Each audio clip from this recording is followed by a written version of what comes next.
క్రీస్తునందు ప్రియమైనటువంటి దేవుని వారలారా, దేవుని ప్రజలారా, దేవుని పిల్లలారా, మీ అందరికీ క్రీస్తు వారి పరిశుద్ధ నామములో నా హృదయపూర్వకంగా నిండు మనసుతో వందనాలు సమర్పిస్తున్నా. మీ అందరూ కూడా మంచి ఆయుష్ ఆరోగ్యాలతో వర్ధిల్లాలని, మీ కుటుంబములన్నీ కూడా బాగుండాలని మీ అందరి కోసం ప్రతిరోజు కూడా మేము ప్రార్థన చేస్తున్నాం. అదేవిధంగా మీ అందరి ప్రార్థన వలన దేవుడి దయ వలన దేవుడు నాకు మరొక అవకాశం ఇచ్చారు. దాన్ని బట్టి దేవునికి కృతజ్ఞతాస్తుతులు సమర్పిస్తున్నాను. మీ అందరికీ మరోసారి నా హృదయపూర్వకంగా నిండు మనసుతో వందనాలు సమర్పిస్తున్నా. ఈరోజు అనగా 2026 జూలై నెల 26వ తారీఖు ఆదివారంలో మనం ఉన్నాం.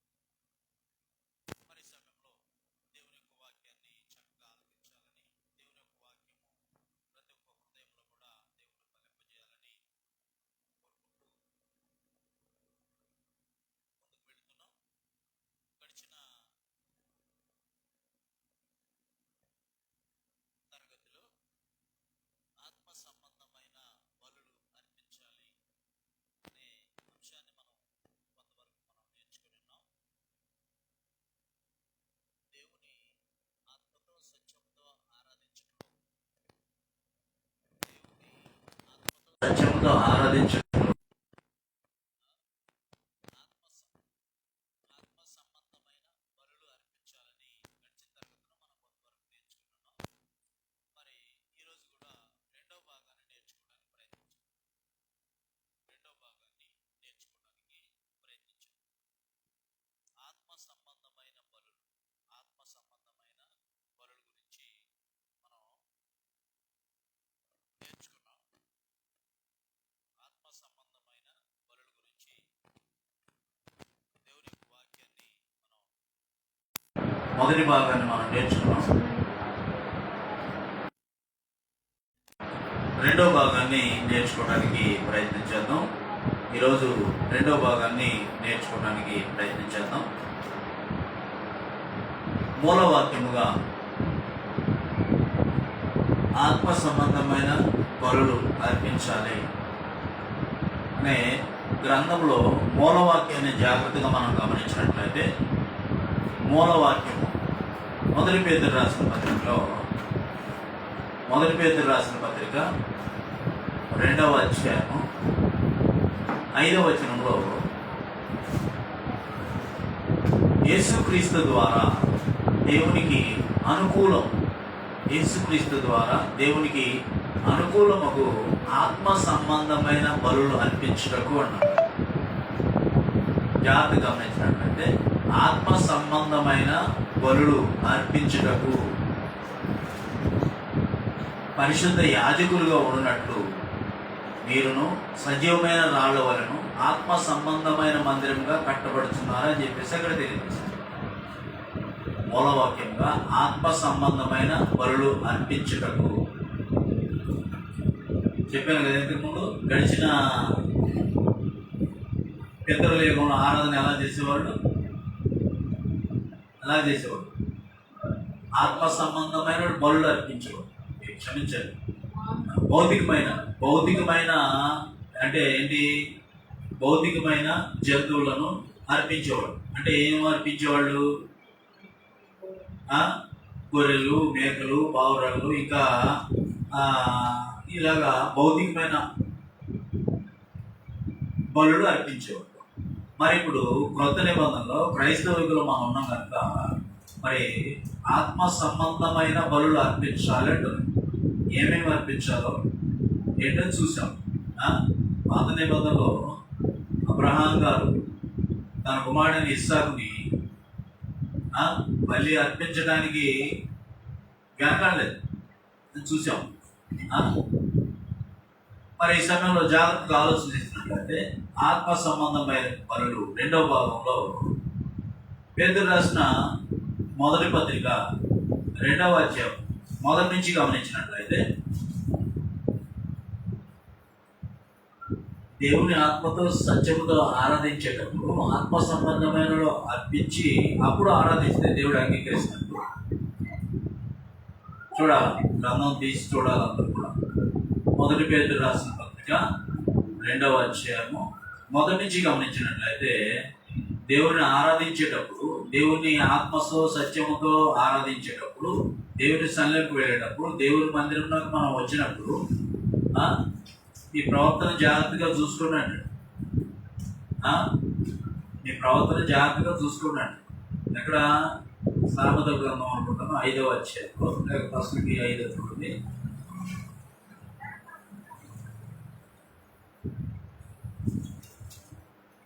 ప్రసంగి గ్రంథం 5వ అధ్యాయం 1వ వచనం జాగ్రత్తగా గమనించినట్లయితే, ప్రసంగి గ్రంథం 5వ అధ్యాయము 1వ వచనం గమనించినట్టు, నీ దేవుని మందిరంలోకి పోకున్నప్పుడు నీ ప్రవర్తన జాగ్రత్తగా చూసుకోను. ఇంకా కిందకు కొన్ని మాటలు అంటాడు. బుద్ధిహీనులు అర్పించినట్లుగా ఏంటంట, బుద్ధిహీనులు అర్పించినట్టుగా బలి అర్పించుట కంటే సమీపించి ఆలకించుట శ్రేష్టము. వారు తెలియకే దుర్మార్గ పనులు చేయరు. నీవు దేవుని సన్నిధిని అనాలోచనగా పలుకుటకు నీ హృదయమును త్వరపడనీయక నీ నోటిని కాచుకోము. దేవుడు ఆకాశం అందున్నాడు, నీ భూమి మీద ఉన్న, కావున నీ మాటల్లో కొద్దిగా ఉండవలను. విస్తారమైన పనిపాట్ల వలన స్వప్నం ఎక్కువ మాటలు పలుకువాడు దిగిరు. అవును, నీవు దేవునికి మొక్కుబడి చేసుకుని దాన్ని చెల్లించుటకు ఆలస్యం చేయమని, నీ మొక్కుబడి దాన్ని చెల్లించు. నీవు మొక్కుకున్నది చెల్లించు, చెల్లింపకుంటే మొక్కుకున్నది మొక్కుకున్నదే మేలు అని చెప్పి అక్కడ చాలా విషయాలు తెలియజేస్తున్నారు. అయితే కొత్త నిబంధనలోకి వచ్చేసరికి 1 పేతురు రాసిన పత్రిక 2వ అధ్యాయం, దేవుని ఆత్మతో సత్యంతో ఆరాధించడంలో దేవునికి అంగీకారంగా ఉండాలంటే ఏం చేయాలంటే, ప్రభు దయాళుడని మీరు రుక్సూచని ఎడల సమస్తమైన దుష్టత్వమును, దేవుని ఆరాధించేటప్పుడు, దేవుని మందిరానికి వెళ్ళేటప్పుడు, దేవుని సన్నిధిలో మనం కూర్చున్నప్పుడు సమస్తమైన దుష్టత్వం, దుష్ట హృదయం మనలో ఉండకూడదు. మంచి హృదయంతో, అంటే దుష్ట హృదయం అంటే ఎవరో చెడిపోవాలని, ఎవరో పాడైపోవాలని, ఎవరో అట్లాగా అయిపోవాలి, ఇట్లాగా అయిపోవాలని, మనమే బాగుండాలి, అందరూ కూడా ఎలాగున్నా పర్లేదు అనుకోవటం కాదు. అందరూ బాగుండాలని, దేవుడు అందరినీ దీవించాలని కోరుకోవాలి. సమస్తమైన దుష్టత్వం, సమస్తమైన కష్టం, దేవుని ఆరాధించేటప్పుడు, దేవుని ఆత్మతో సత్యంతో ఆరాధించేటప్పుడు సమస్తమైన దుష్టత్వం మనలో ఉండకుండా చూసుకోవాలా. సమస్తమైన కపటము, వేషధారణ మనలో ఉండకూడదు. అసూయ ఉండకూడదు. వాళ్ళు బాగుపడుతుంటే అసూయ పడుతుంటారు, అసూయ ఉండకూడదు. మనలో వేషధారణ అనేది ఉండకూడదు. నిజంగా నేను దేవుని మందిరానికి వెళ్తున్నాను, నిజంగా దేవుని ఆత్మతో సత్యంతో ఆరాధించడానికి నేను వెళ్తున్నాను, ఆయన సన్నిధిలోకి వెళ్ళి ప్రార్థన చేసుకుని పాటలు పాడి దేవునికి వాక్యాన్ని చక్కగా విని నవరాత్రి భోజనంలో పాల్గొంపులు పొంది దేవుడు నాకు ఇచ్చిన కష్టార్జితము కొంత దేవునికి సమర్పించి సంపూర్ణమైన ఆరాధన చేయాల్సిన అవసరం ఉంది. కాబట్టి సమస్తమైన దుష్టత్వం, సమస్తమైన కపటము, వేషధారణము, అసూయు, సమస్త దోషణ మాటలు, ఏది పడితే అది మాట్లాడుతుంటారు. ఎవరు పడితే వాడు ఏది పడితే అది, నోటికి ఏది వస్తే అది మాట్లాడుతుంటారు. దోషం ఉంటుంది, మన మాటల్లో దోషం ఉంటుంది. దేవుడు వింటాడు. మనం ఇద్దరు వ్యక్తులు మాట్లాడుకుంటూ ఉంటే దేవుడు కూడా వీళ్ళు ఏం మాట్లాడుకుంటున్నారని వింటాడు. కాబట్టి సమస్తమైన కపట వేషధారణ, అసూయ, సమస్తమైన దోష మాటలు మానుకోవాలి. దేవుని ఆరాధించేటప్పుడు ఆత్మతో సత్యం. కొత్తగా జన్మించిన శిష్యులను పోలిన వారే నిర్మలమైన వాక్యం అనే పాలన రక్షణ విషయంలో ఎదుగు నిమిత్తం ఆ పాలన అపేక్షించుడి. ఎప్పుడు కూడా వాక్యం అనే పాలు తాగుతూ ఉండాలి. మనం ఏ విధంగా ఉదయం పూట ఎక్కువ, మధ్యాహ్నం భోజనం, సాయంత్రం భోజనం ఎలాగైతే చేస్తామో శరీరానికి బలంగా ఉంటుంది శరీరం, అదేవిధంగా ఆత్మ కూడా బలంగా ఉండాలంటే ఏం చేయాలన్నాడు? కొత్తగా జన్మించిన శిష్యులను పోలిన వారై నిర్మలమైన వాక్యం అనే పాలన రక్షణ విషయంలో ఎదుగు నిమిత్తం ఆ పాలన అపేక్షించు. మనుషుల చేత విసర్జింపబడిన దేవుని దృష్టికి ఏర్పరచబడి అమూల్యమైన సజీవమైన రాయ ప్రభునందుకు వచ్చిన వారి యేసుక్రీస్తు ద్వారా దేవునికి అనుకూలమగు ఆత్మ సంబంధమైన బలులు అర్పించుటకు పరిశుద్ధ యాజకులుగా కూడినట్లు మీరు సజీవమైన రాళ్ల వలె ఆత్మ సంబంధమైన మందిరముగా కట్టబడుతున్నారు. మీరెవరు అని అంటే రాజులైన యాజక సమూహం అన్నమాట. ఏర్పరచబడిన వంశం అంటే ఇంతకుముందు వాయిద్యాలు వాయించడానికి, కూరలు వదలడానికి ఒక వంశం వాళ్ళు ఉండేవారు. ఎవరు వాళ్ళు? లేవీలు మాత్రమే. ఇప్పుడు ఏర్పరచబడిన వంశం, మన వంశం కాదు, ఇప్పుడు దైవ వంశంలో మనం రాజులని యాజక సమూహము, పరిశుద్ధ జన్మం, దేవుని సొత్తైన ప్రజలే ఉన్నారు. దైవ వంశంలో మనం ఉన్నాం. అలా ఉండాలని దేవుని యొక్క వాక్యం మనకి తేట తెల్లగా తెలియజేస్తుంది. తర్వాత మొట్టమొదటిగా ఏమి సమర్పించాలని రోమిలకు రాసిన పత్రికలో 12వ అధ్యాయంలో ఏం తెలియజేశాడు? మొట్టమొదటిగా ఏం సమర్పించాలని తెలియజేశాడు అంటే పరిశుద్ధమును దేవునికి అనుకూలము సజీవ యాగంగా మీ శరీరాన్ని అల్పించాలన్నాడు. మీ శరీరాన్ని అల్పించుకుంటని తెలియజేశాడు. మొట్టమొదటిగా దేవుని సన్నిధికి వచ్చినప్పుడు మన శరీరాలను దేవునికి అర్పించాలి అని తెలియజేశాడు. తర్వాత అదే మొదటి పేతురు రాసిన పత్రికలో 1వ అధ్యాయం 14 నుంచి 16 వచనాలు కూడా గమనించినట్లయితే దేవుడు ఎలాంటి వాడు? నువ్వు దేవునితో సహవాసం చేయాలంటే, నువ్వు దేవునితో మాట్లాడాలంటే, దేవునితో ఆయన ఎలాంటి వాడో మనం కూడా అలా ఉండాలి. అప్పుడే జోడి కుదురుతుంది, లేకపోతే కుదరదు. ఏమంటున్నాడు ఇక్కడ? నేను పరిశుద్ధుడనై ఉన్నాను కనుక మీరును పరిశుద్ధులై ఉండుడని వ్రాయబడినది. కాగా మీరు విధేయులకు పిల్లలై మీ పూర్వపు అజ్ఞాన దశలో మీకుండిన ఆశలను అనుసరించి ప్రవర్తింపక, అజ్ఞాన దశలో తెలిసి తెలియకోకుండా ఉన్నప్పుడు తల్లిదండ్రుల మాట వినేవాళ్ళం కాదు, పెద్దల మాట వినేవాళ్ళం కాదు, టీచర్స్ మాట వినేవాళ్ళం కాదు.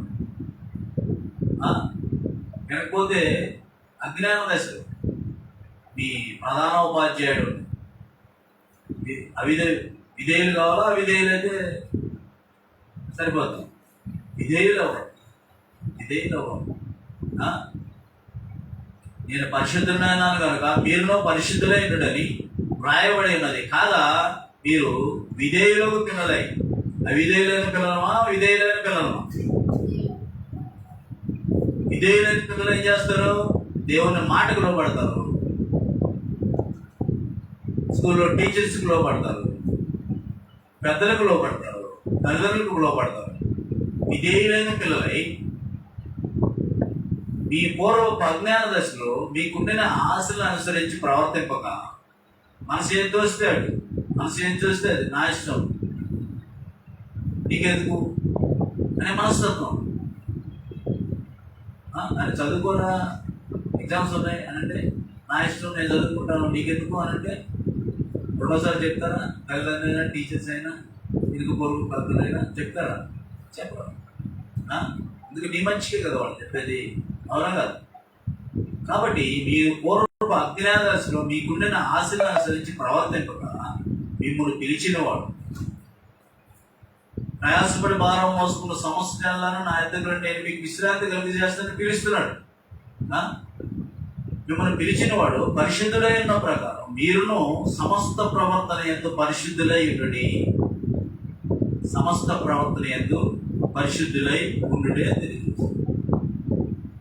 అయితే జాగ్రత్తగా ఆలోచన చేసినట్లయితే ఈరోజు ఆదివారం దేవుని సన్నిధికి వెళ్ళాలా, పాటలు పాడాలా, ప్రార్థన చేయాలా, వాక్యం వినాలా, నవరాత్రి భోజనం పాల్గొనుకోవాలా, కానుకలు సమర్పించాలా అని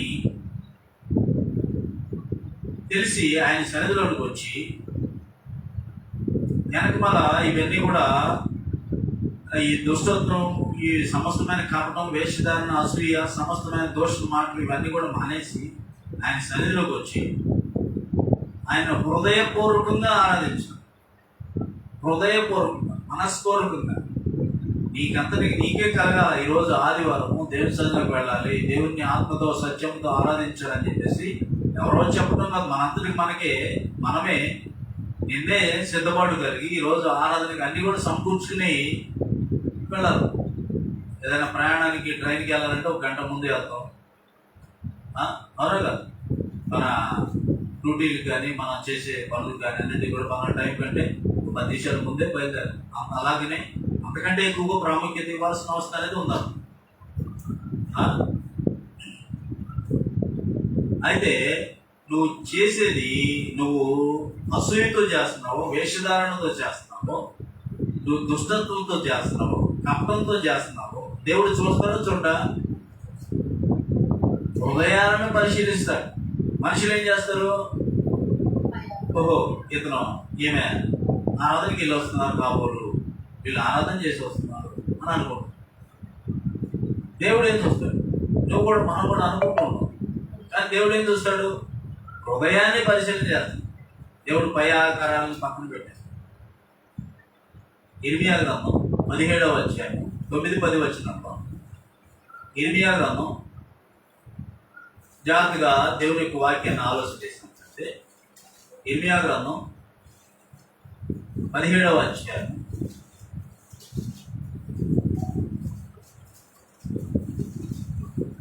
17వ అధ్యాయం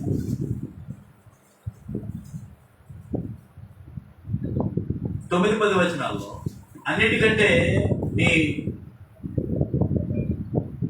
మోసకరమైనది, అది ఘోరమైన వ్యాధి కాదు. ఏంటది? హృదయం అంట. హృదయం వెంటబడితే వెళ్ళిపోతుంది. జాగ్రత్త, దాన్ని కంట్రోల్ చేసుకోవడం. హృదయం అంట, దాన్ని జాగ్రత్తగా కంట్రోల్లో పెట్టుకోవాలంట. హృదయము అన్నిటికంటే మోసకరమైనది. చూడండి, 5 నిమిషాలు ఫోన్ చూద్దాం, ఫోన్ దగ్గరికి వెళ్తాం. ఆ ఫోను ఆ 5 నిమిషాలల్లో 10 నిమిషాలు అవుతుంది, పావు గంట అవుతుంది, అరగంట అవుతుంది, గంట అయినా కానీ మొదలుబుద్ధి కాదు. అంటే ఎటు నడిపిస్తుందో తెలియదు, ఎటు వెళ్ళిపోతుందో తెలియదు. అలాగనే హృదయం అన్నిటికంటే మోసకరమైనది, అది ఘోరమైన వ్యాధి కలది, దాన్ని గ్రహింపగలవాడు. ఒకరి ప్రవర్తన బట్టి వారి క్రియలు ఫలము చొప్పున ప్రతీకారము చేయటకు యెహోవా అను నేను హృదయమును పరిశోధించువాడను. నువ్వు ఆరాధనగా నచ్చావు అయ్యా, నువ్వు ఆరాధనగా నచ్చావు, వెనకాల ఫోన్ చూసుకున్నది నేను చూడలేదా అంటాడు. కూర్చుండుట, నువ్వు లేచుట, పడుకుండుట, నీ నడకను నీ పడకను నాకు తెలీదా అంటాడు. అవునా కాదు? హృదయం అన్నిటికంటే మోసకరమైన, అది ఘోరమైన వ్యాధి కలది, దాన్ని గ్రహింపగలవాడు. ఒకరి ప్రవర్తనను బట్టి వారి క్రియల ఫలం చొప్పున ప్రతీకారం చేయుటకు యెహోవాను నేను హృదయమును పరిశోధించువాడను, అంతరింద్రియములను పరీక్షించువాడను. అంతరింద్రియాలను పరీక్ష చేస్తాడు. మనమైతే పై ఆకారాన్ని చూస్తాం, కానీ దేవుడు హృదయాన్ని చూస్తాడు. అందుకనే కదా కీర్తన గ్రంథంలో 139వ కీర్తనలో, కీర్తన గ్రంథం 139వ కీర్తనలో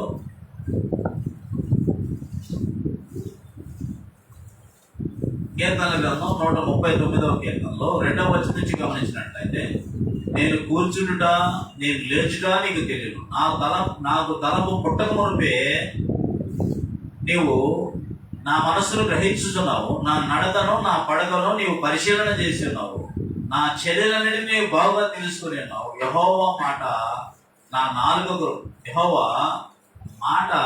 నాలుకకు రాక మునిపే అది నీకు పూర్తిగా తెలిసి ఉన్నది. వెనుకను మొదలు నీవు ఆవరించి ఉన్నావు, నీ చేయి నా మీద ఉంచి ఉన్నావు. ఇంటి తెలివి నాకు మించినది, ఇది అగోచరం, అది నాకు అందదు. నీ ఆత్మ యొద్ద నుండి నేను ఎక్కడికి పోదు, నీ సన్నిధిని నేను ఎక్కడికి పోదు. నేను ఆకాశానికి ఎక్కినా ఎవరికి తెలియకుండా చాటి పైకి ఎక్కడికో వెళ్ళిపోయి ఆకాశానికి ఎక్కినా అక్కడ ఉన్నావు. సొరంగ మార్గంలో ఎవరికి తెలియకుండా ఉన్నావు అనుకున్నా, నేను పాతాళ మందు పడుకొనినా అక్కడే ఉన్నావు. నేను వేకో రెక్కలు కట్టుకొని ఆకాశంలో సముద్ర దిగంతంలో నివసించినాను. నేను వేకో రెక్కలు కట్టుకుని సముద్ర దిగంతంలో నివసించినాను. అక్కడ నీ చేయి నన్ను నడిపించు, నీ కుడి చేయి నన్ను పట్టుకుందని చెప్పేసి అక్కడ తెలియజేస్తాను. కాబట్టి దీన్ని బట్టి మనం ఆరాధన ఎలాగ చేస్తున్నామో, మన నడవడికి ఎలా ఉందో, మన ప్రవర్తన ఎలా ఉందో దేవునికి తెలుసో తెలీదా? ఖచ్చితంగా ఆయన చూస్తున్నాడు. ఎందుకంటే కీర్తన గ్రంథం 33వ కీర్తనలో జాగ్రత్తగా గమనించినట్లయితే 13, 14, 15 వచనాలు గమనించినట్టు, యెహోవా ఆకాశం నుండి కనిపెట్టుచున్నాడు, ఆయన నరులందరినీ దృష్టించుచున్నాడు, తానున్న స్థలముల నుండి భూలోక నివాసులందరి వైపు ఆయన చూస్తున్నాడు. ఆయన అందరి హృదయంలోనే ఏకరీతిగా నిర్మించినవాడు, వారి క్రియలన్నీ విచారించేవాడు, వారిని దర్శించేవాడు అని తెలియజేస్తున్నాడు. అవునా కాదు? కాబట్టి నువ్వు ఆరాధన ఏ విధంగా చేస్తున్నానో బాబో, నేను ఏ విధంగా చేస్తున్నానో ఆత్మపరిశీలన చేసుకోవాల్సిన అవసరం. అన్ని గమనిస్తున్నాడు. అందుకనే నువ్వు ఎలాగ చేసినా కానీ గల్తీ రాసిన పత్రిక 6:7 దేవుడు వెక్కిరించబడడు. గల్తీ రాసిన పత్రిక 6వ అధ్యాయము 7వ వచనంలో జాగ్రత్తగా ఆలోచన చేసినట్లయితే, గల్తీ రాసిన పత్రిక 6వ అధ్యాయం 7వ వచనంలో జాగ్రత్తగా గమనించినట్లయితే అక్కడ మోసపోకుడి, దేవుడు వెక్కిరింపబడడు, మనుషుడు ఏమి విత్తునో ఆ పంటనే కోయును. ఏలైనగా తన శరీరేచ్ఛలను బట్టి విత్తువాడు తన శరీరం నుండి క్షయమును పంటను కోయను, ఆత్మను బట్టి విత్తువాడు ఆత్మ నుండి నిత్య జీవన పంట కోయను. మనము మేలు చేయటం ఎంతో విసుకక ఎందుము, మనము అలయక మేలు చేస్తే కానీ తగిన కాలముతో పంట కోదు. కాబట్టి మనకు సమయం దొరికిన కొలది అందరి ఎడల, విశేషంగా విశ్వాస గృహమునకు చేరిన ఎడల మేలు చేయదుము అంటున్నాను. మోసపోకుడి, నేను ఆరాధన చేస్తున్నాను, నేను పాటలు పాడుతున్నాను, నేను ఆరాధన చేస్తున్నాను, ఆత్మతో సత్యంతో హృదయపూర్వకంగా నేను ఆరాధన చేస్తున్నాను. ఆరాధన చేయాలంటే ఎట్లా చేయమన్నాడు? దేవుడు ఆత్మ కనుక ఆయనను ఆరాధించేవారు ఆత్మతో సత్యముతో ఆరాధన చేయమని. అలా కాకుండా మనము ఇప్పుడు చెప్పుకున్న రీతిగా చేసినట్లయితే మోసపోకుడి, దేవుడు వెక్కిరించబడడు, మనుషుడు ఏమి విత్తునో ఆ పంటనే కోయినట్టు. అంతే కదా? మన వడ్లు గింజలు విత్తితే వడ్లు గింజ మొక్క వస్తుంది, అవునా? జామ గింజ విత్తితే జామ చెట్టు వస్తుంది, మామిడి విత్తనం విత్తితే మామిడి చెట్టే వస్తుంది. అలాగున మోసపోకుడి, దేవుడు వెక్కిరించబడడు. ఒకవేళ మనలో వేషధారణ ఉందే, ఒకవేళ మనలో నటన ఉన్నదేమో, ఎవరెందరూ వారు ఆత్మపరిశీలన చేసుకోవాల్సిన అవసరానికి వస్తాం. ఒకవేళ తెలిసి తెలియక అయితే దేవుడు క్షమిస్తాడు, కానీ అన్నీ తెలిసి చేస్తే క్షమించు. అందుకనే 1 కొరింథీయులకు రాసిన పత్రికలో 13వ అధ్యాయము 1 కొరింథీయులకు రాసిన పత్రిక 13వ అధ్యాయము 10-11 వచనంలో అక్కడ నేను పిల్లవాడనై ఉన్నప్పుడు పిల్లవాని వల్లే మాట్లాడేది. అది ఎవరైనా సహజమే, అవునా కాదు? 15-16 సంవత్సరాలు వచ్చేసరికి ఏది మంచి ఏది చెడు అనే విచక్షణ జ్ఞానం వస్తుంది. విచక్షణ జ్ఞానం వచ్చినప్పుడు నువ్వు మంచి వైపు నడవాలి, మంచి దారిలో నడవడానికి ప్రయత్నం చేయాలి. ఈ సహవాసాలు బాగుండాలి, జ్ఞానంతో సహవాసం చేయాలి. అజ్ఞానంతో సహవాసం చేయవాడు ఏం చేస్తాడు? అజ్ఞానం అయిపోతుంది. జ్ఞానంతో సహవాసం చేస్తే జ్ఞానవంతుడు, అవును కదా? దేవునితో సహవాసం చేస్తే నీకు మంచి బుద్ధి, జ్ఞానం, సర్వసంపద అన్నీ కూడా ఆయన దగ్గరే ఉన్నాయి. సమస్తం అనుగ్రహిస్తాడు, నీకేది తక్కువ కాదు. కాబట్టి నేను పిల్లవాడనైనప్పుడు పిల్లవాని వాళ్ళే మాట్లాడుతుంది, పిల్లవాని వాళ్ళే తలంచింది, పిల్లవాని వాళ్ళే యోచిస్తుంది. ఇప్పుడు పెద్దవాడిని పిల్లవాని చేస్తుడు మానివేసింది. ఒకవేళ మనలో ఏదైనా దేవుడికి ఆయాసకరమైనది ఉంచుకుని ఎక్కడ ఉంటుంది అది? ఎక్కడ దాచిపెడతాం? ఎక్కడ దాచిపెడతాం చెప్పండి? హృదయ అంతరాలలో ఎవ్వరికీ కనపడకుండా దాగి ఉంటుంది అన్నమాట. అది దేవునికి ఆయాసకరమైనది. దానివల్ల నీ ఆరాధన యోగ్యమైనదిగా కాకుండా పోదు. అంతరాలు హృదయానికి అంటుకొని ఉన్న కల్మషం అది బయటికి కనిపించేది కాదు. ప్రతి ఒక్కరికి ఒక బ్యాడ్ హ్యాబిట్ అనేది ఒకటి ఉంది. ఆ బ్యాడ్ హ్యాబిట్ని ఎవరికీ తెలియకుండా కప్పిపుచ్చుకోవాలని ఎక్కడ లోతుల్లో, హృదయ లోతుల్లో, మనస్సులో ఎక్కడో ఉంటుంది అనమాట. అది ఎవరు చెప్పరు.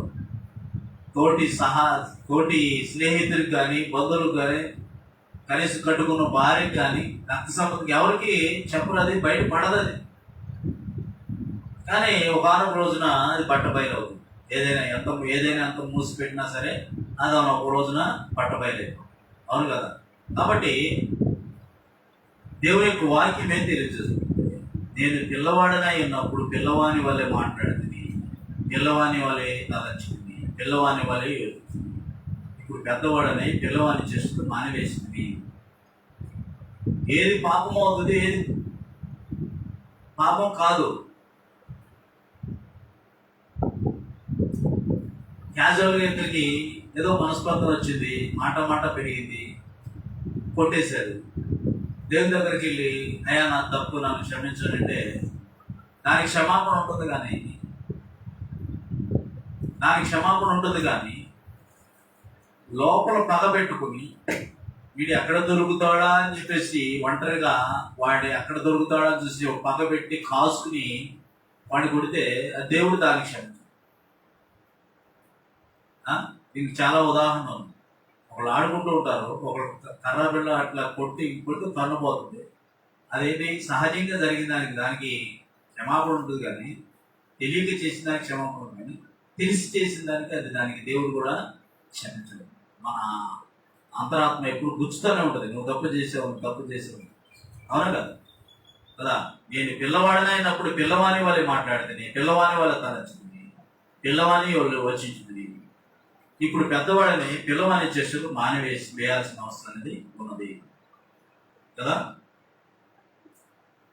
కాబట్టి మనలో ఇంకా ఏమైనా కలహాలు పెట్టుకుని దేవుని ఆత్మతో సత్యంతో ఆరాధించేసాను, అయిపోయిందిలే, 4 పాటలు పాడాం, 4 మాటలు విన్నాం, ప్రభురాత్రి భోజనం పాల్పొంపు పొందాం, మనకి దేవుడు ఇచ్చింది ఏదో వచ్చేసాను అనుకుంటే సరిపోదు. అదే కొరింథీయులకు రాసిన పత్రికలో మొదటి పత్రికలోనే 10-11 వచనాలు కూడా గమనించినట్లయితే, సహోదరులారా మీరందరూ ఏకభావంతో మాట్లాడవాలని మీలో కక్షలు లేక ఏక మనసుతో ఏక తాత్పర్యంతో మీరు సన్నద్ధులై ఉండవాలని మన ప్రభువైన యేసుక్రీస్తు పేరిట మిమ్మల్ని వేడుకొంచున్నాను. నా సహోదరులారా మీలో కలహములు కలవని మిమ్మల్ని క్లోయింట్ వారి గురించి నాకు తెలియవచ్చు అని చెప్పేసి కింద నేను పౌలు వాడను, నేను అపోల్లో వాడను, మరి ఒకటి కేఫ వాడను, గ్రీస్ వాడను అని చెప్తున్నాను. ఇది నా తాత్పర్యం. కక్షలు, అసూయలు ఇవి పెట్టుకుని దేవుని ఆత్మతో సత్యంతో ఆరాధిస్తే దేవుడు అది అంగీకరించడని చెప్పేసి గ్రంథం తేటగా తెలియజేస్తుంది. అందుకని మత్తయి సువార్తలో ప్రభువైన యేసుక్రీస్తు వారు సూటిగా ఏం మాట్లాడారంటే, మత్తయి సువార్త 5వ అధ్యాయము 21, 22, 23 వచనాలు గమనించినట్లయితే నరహత్య చేయవద్దని చెప్పారు. నరహత్య చేయవాడు విమర్శకులను పూర్వీకులతో చెప్పబడిన మాట మీరు విన్నారు కదా. నేను చెప్పినదేమనగా తన సహోదరుని మీద కోపపడు ప్రతివాడు విమర్శకులోను, తన సహోదరుని చూసి వ్యర్థుడా అని చెప్పువాడు మహాసభకులోను, ద్రోహి అని చెప్పువాడు నరకాగ్నిలోను. కావున నీవు బలిపీఠం వద్ద అర్పణ అర్పించగా నీ మీద నీ సహోదరుని మీద విరోధి ఏమైనాను కలదని అక్కడ నీ జ్ఞాపకం వచ్చిన ఎడల అక్కడే ఆ బలిపీఠం ఎదుటనే నీ అర్పణను విడిచిపెట్టేసి మొదట నీ సహోదరునితో సమాధాన పడము, అటు తర్వాత వచ్చి నీ అర్పణ అర్పించమని చెప్పేసి ప్రభువైన యేసుక్రీస్తు ముక్కుసూటిగా చెప్పేసి. ఆ? కాబట్టి జాగ్రత్తగా దేవుని ఆత్మ సంబంధమైన బలుల్లో రెండో భాగం మనం నేర్చుకుంటున్నాం. ఈ విధంగా ముందుకు వెళ్ళాల్సిన అవసరం ఉంది. వేషధారణ ఉంటుంది. ప్రభువైన యేసుక్రీస్తు వారు శాస్త్రుల పరిచయంతో ఎంత కోపంగా ఆయన బిహేవ్ చేశాడంటే 23వ అధ్యాయం చూడండి, మత్తయి సువార్త 23వ అధ్యాయంలో,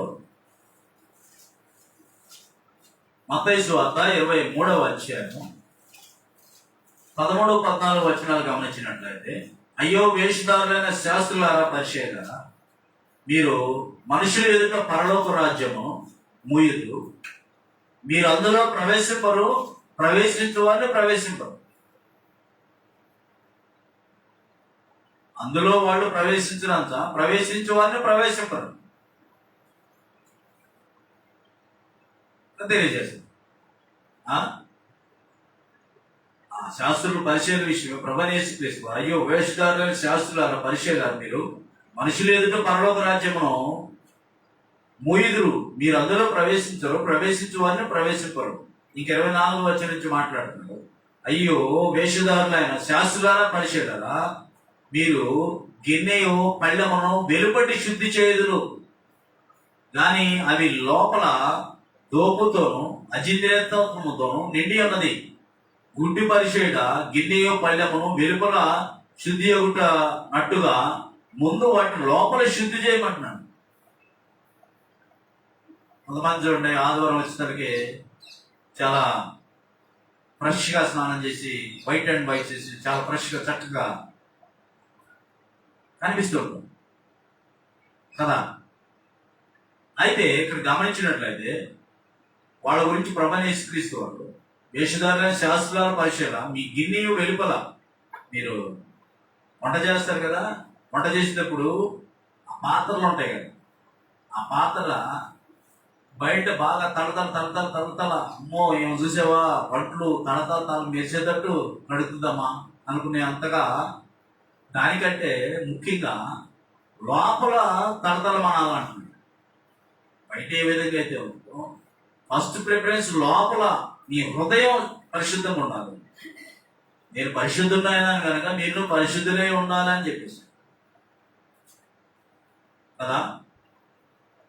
మీరు గిన్నెయు పళ్ళము వెలుపల శుద్ధి చేదురు, కానీ అవి లోపల ముందు ఫస్ట్ ప్రయారిటీ ఇవ్వాల్సిన అవసరం ఉన్నాను.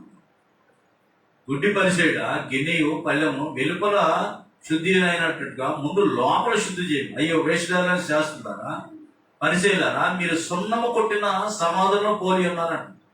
సమాధుల దగ్గరికి ఎప్పుడన్నా లేరా? ఎలా ఉంటాయి? రంగులతో తడతలాడుతూ చూసారు లేదు? సున్నము కొట్టిన సమాధులను పోలి ఉన్నారు. లోపల ఏముంటుంది? దాని లోపల ఎముకలు, ఆ కల్మషము అదంతా బాగా స్మెల్తో నిండుకొని ఉంటుంది. అవి వెలుపల శృంగారంగా అగపడను, కానీ లోపల చచ్చిన వారి ఎముకలతోనూ సమస్త కల్మషంతో నిండి ఉన్నవి. అలాగనే మీరు వెలుపల మనుషులకు నీతిమంతులుగా నగబడుతున్నారు. అలాగే మీరు వెలుపల మనుషులకు నీతిమంతులుగా నగబడుతున్నారు, కానీ లోపల వేషధారణతోనూ అక్రమముతోనూ నిండి ఉన్నారంట. వాళ్ళు భలే కోపం వచ్చేసింది. అయినా సరే ఆయన ముక్కుసూటిగా మాట్లాడేవాడు. ఎప్పుడైనా సరే ప్రభువైన యేసుక్రీస్తు ముక్కుసూటిగా, అయ్యో వేషధారులారా శాస్త్రులారా, మీరు ప్రవక్తల సమాధానం కట్టించు. చాలా విషయాలు ఉన్నాయి, సమయం సరిపోతుంది కానీ చాలా విషయాలు ఉన్నాయి. అలా ఉండి వేషధారులతో ఉండి పైకి మనము ఎంతో నీతిమంతులుగా అన్నట్టుగా వేషధారణతో ఉంటే ఆయన చూస్తాడు, నీ ఆరాధన యోగ్యమైనది కాదు. అందుకనే కదా ప్రభువా ప్రభువా అని పిలిచి ప్రతి వాడు కూడా పరలోక రాజ్యము చేరడు. కానీ మత్తయి సువార్త 7వ అధ్యాయం 21వ వచనంలో, మత్తయి సువార్త 7వ అధ్యాయం 21వ వచనంలో అదే చెప్తాడు. ప్రభువా ప్రభువా అని నన్ను పిలిచి ప్రతి వాడు కూడా పరలోక రాజ్యంలో ప్రవేశింపడు, కానీ పరలోకమందున నా తండ్రి చిత్త ప్రకారం చేయవాడే ప్రవేశించును. ఆ దినములో అనేకులు నన్ను చూసి, ప్రభువా ప్రభువా, మేము నీ నామమున ప్రవచింపలేదా? ఏమంటాం మనం? అయ్యా, ప్రతి ఆదివారం నీ సన్నిధిలోకి వస్తున్నాను కదయ్యా, పాటలు పాడుతున్నాను కదయ్యా, వాక్యం వింటున్నాను కదయ్యా, ప్రభురాత్రి భోజనంలో పాల్గొనడం నాకు కలిగింది, మీరు ఇచ్చింది నేను ఇస్తున్నాను కదయ్యా అని మనం అంటాం. నా తండ్రి చిత్త ప్రకారం చేయబడే ప్రవేశించాను. ఆ దినమందు అనేకులు నన్ను చూసి, ప్రభువా మేము నీ నామమున ప్రవచింపలేదా? నీ నామమున దైవను వెళ్ళగొట్టలేదా? నీ నామమున అనేకమైన అద్భుతములు చేయలేదా అని చెప్పుడు. అప్పుడు నేను మిమ్మల్ని ఎన్నడూ ఎరుగను, అక్రమము చేయవారులారా నా యొద్ద నుండి పొండని వారితో చెప్పుడు. ఏమైపోయింది మరి ఆరాధన? ఏమైపోయింది? వ్యర్థమైపోయింది. అందుకని మత్తయి సువార్త 15:9 ఈ ప్రజలు తమ పెదవులతో నన్ను గణపరచుదురు కానీ వారి హృదయము నాకు దూరముగా ఉన్నది. మనుషులు కల్పించిన పద్ధతులు దైవోపదేశం బోధించు నన్ను వ్యర్థముగా ఆరాధించుతున్నారు. ఒకవేళ ఆ లిస్టులో మనం ఏమైనా ఉన్నామేమో, ఎవరంతటి వారే ఆత్మపరిశీలన చేసుకున్నాం. మన ఆరాధన యోగ్యమైనదిగా ఉండటం లేదేమో, ఆత్మ సంబంధమైన బలులు అర్పించకుండా హృదయంలో ఏదో పెట్టుకుని వేషధారణతో అందరికి నీతి మందులు కనబడాలనే ఉద్దేశంతో ముందుకు వెళుతున్నామేమో. ఆయన పై ఆకారాన్ని కాదు, హృదయాన్ని చూస్తాడు, హృదయాన్ని క్యాలిక్యులేట్ చేస్తాడు. హృదయాన్ని క్యాలిక్యులేట్ చేసి మార్కులు వేస్తాడు. ఎవరో వచ్చి చెప్పవసరం లేదు. అందుకనే మొదటి తిమోతి రాసిన పత్రికలో మాట చూద్దాం. మొదటి తిమోతి రాసిన పత్రిక 4వ అధ్యాయం 7-8 వచనాల్లో, అపవిత్రమైన ముసలమ్మ ముచ్చట్లను విసర్జించి దైవభక్తి విషయంలో, ఈరోజు ఆదివారం నేను దేవుడి సన్నిధికి వెళ్ళాలా, వెళితే అక్కడ వాక్యము ఏ ఏ ఏ వచనం ద్వారా నేను హెచ్చరింపబడతాను. తన పొరపాటును కనుగొనగలవాడేవాడు. మన పొరపాట్లు మనకు కనపడతాయా? లేవు. నా మొహాన్ని ఎక్కడెక్కడ ఏం మంచుందో మీకు తెలుసుద్దా? తెలియదు. మీకు తెలుస్తుంది, నాకు తెలియదు. తన పొరపాటులు కనుగొనగలవాడేవాడు అంటుంది. కాబట్టి అపవిత్రమైన ముచ్చట్లు విసర్జించి దైవభక్తి విషయంలో నీకు నీవే సాధకం చేసుకో. నేను ఎక్కడ వెనకబడ్డాను? నాలో ఏంటి లోటుపాటు? సమయానికి ఆరాధనకి వెళ్ళగలుగుతున్నానా? పాటలు పాడగలుగుతున్నానా? ప్రార్థన చేస్తున్నానా? నవరాత్రి రోజుల్లో పాల్గొంటున్నాను? దేవుడు నాకు ఇచ్చిన దానిలో దేవునికి సమర్పిస్తున్నాను. ఎక్కడ ఏమేమి చెక్ చేసుకోవాల్సిన అవసరం. లేకపోతే దేవునికి నీ యొక్క ఆరాధన అంగీకారం కాదు, మీరెవరో నాకు తెలియదు. ఎన్నో ఉదాహరణలు ఉన్నాయి. బుద్ధి కలిగిన కలిగి, బుద్ధి లేని కలిగి. జాగ్రత్తగా ఉన్నారు. మీరు సమయమును పోనీ యొక్క సద్వినియోగం చేసుకోండి. జ్ఞానంలో వల్లే నడుచుకోండి. పవిత్రమైన ముచ్చట్లు విసర్జించి దైవభక్తి విషయంలో నీకు నీవే సాధకం చేసుకోండి. శరీర సంబంధమైన సాధకం కొంచెం మట్టుకి ప్రయోజనకరము, కానీ దైవభక్తి విషయంలో, ఇప్పటి జీవ విషయంలో, రాబో జీవ విషయంలో వాగ్దానంతో కూడినది అనందున అది అన్ని విషయంలో ప్రయోజనకరము. అది అన్ని విషయంలో ప్రయోజనకరము. అందుకనే ఎఫెసీ పత్రికలో కూడా 5వ అధ్యాయంలో, ఎఫెసీ పత్రిక 5వ అధ్యాయంలో, దినములు చెడ్డవి గనుక మీరు సమయమును పోనీయక సద్వినియోగం చేసుకుని అజ్ఞానుల వలె కాదు, జ్ఞానుల వలె నడుచుకున్నది, జాగ్రత్తగా చూసుకోండి.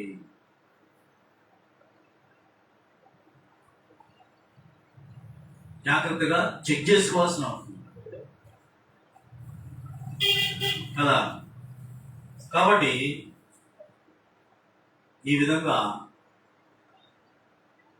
మన శరీరాన్ని సమర్పించుకొని మనలో ఆయాస్కరమైనది వదిలిపెట్టేసి, ఫుల్ స్టాప్ పెట్టేసి,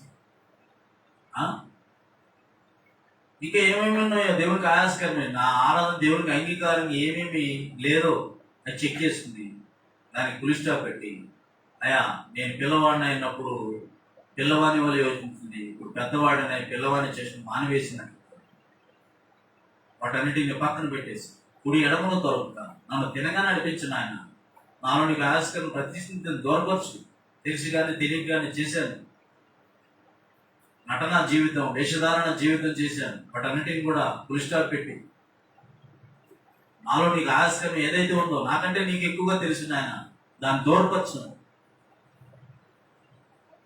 నా హృదయాన్ని నన్ను పరిశుద్ధపరచు, తినగా నడిపించని చెప్పేసి దేవుని వేడుకున్నట్లయితే ఖచ్చితంగా ఆయన నీలో ఆయాస్కరమే దూరపరుస్తాడు.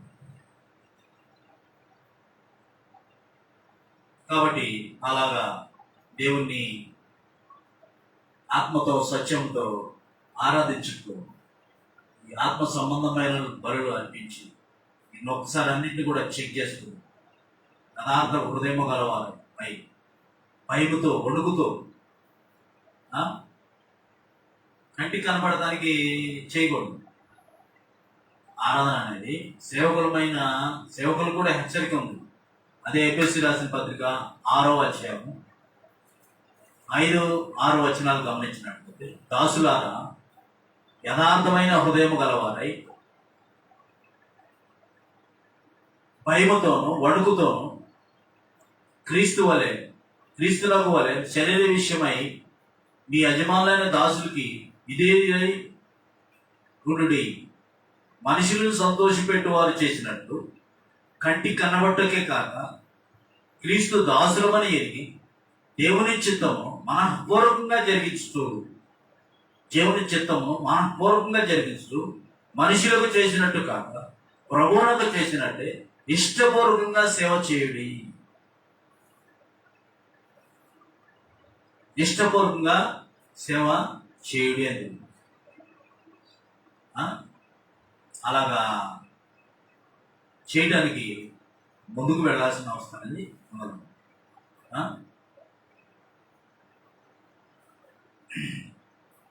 కదా. ఇంకొక మాట చూసుకుని ముగించేస్తున్నా. నేను ముగింపులోకి వచ్చాను. మొదటి దశలోకి రాసిన పత్రిక 2వ అధ్యాయము 1-4 వచనాలు కూడా గమనించినట్లయితే, మొదటి దశలోకి రాసిన పత్రిక 2వ అధ్యాయము 1-4 వచనాలు గమనించినట్లయితే, సహోదరులారా మీ యొద్దకు మా ప్రవేశం వ్యర్థం కాలేదు, కానీ మీరు ఎరిగినట్టే మేము ఫిలిప్పీలో ముందు శ్రమపడి అవమానం పొంది ఎంతో పోరాటంతో దేవుని సువార్తను మీకు బోధించుటకై మన దేవుని యందు ధైర్యము తెచ్చుకుంటామని మీకు తెలియదు. ఏలయనగా మా బోధ కపటమైనది కాదు, అపవిత్రమైనది కాదు, మోసకరమైనది కాదు, కానీ సువార్తను మాకు అప్పగించుటకు యోగ్యులమని దేవుని వలన ఎంచబడిన వారమై మనుషులను సంతోషపెట్టు వారము కాక మన హృదయములను పరీక్షించు దేవునినే సంతోషపెట్టు వారమై బోధించుతున్నాము. మీరు ఎరిగి అన్నట్టు మేము ఇచ్చకపు మాటలనైనను ధనాపేక్షను కప్పిపెట్టు వేషమునైనను ఎన్నడూ వినియోగింపలేదు. ఇందుకు దేవుడే సాక్షి అని మొత్తుకుంటున్నారు వాడు కదా. అవునా కదా? చిప్పిరి గుడ్డలు వేసుకుని కొట్టించుకుంటే కొట్టించుకుని తిట్టించుకుని సచ్చాడు రైడ్ అని చెప్పేసి ఊరు బయటికి లాగేసి వదిలేస్తే ఆ చిరిగిపోయిన గుడ్డలు దులుపుకుని మట్టి దులుపుకుని సిగ్గు లేదురా నీకు అంటున్నారు. మళ్ళా వస్తే రావద్దని చెప్పాం కదా, దేవుని మాటలు చెప్పొద్దని చెప్పాం కదా నీకు, అయినా ఏ మొహం పెట్టుకున్నది చెప్తున్నావు అన్నారు.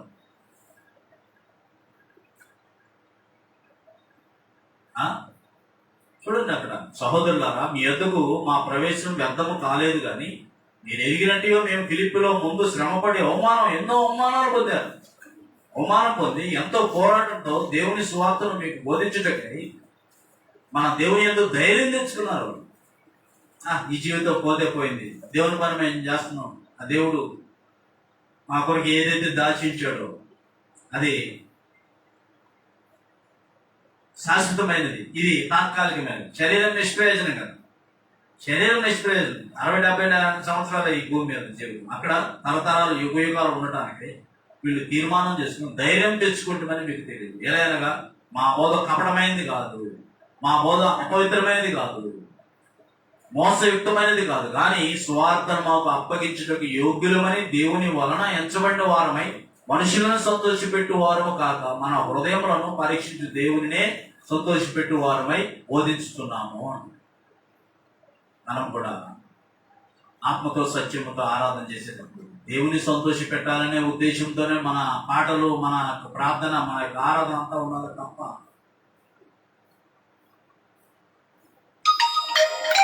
ఇంక మరొకటి ఉండకూడదు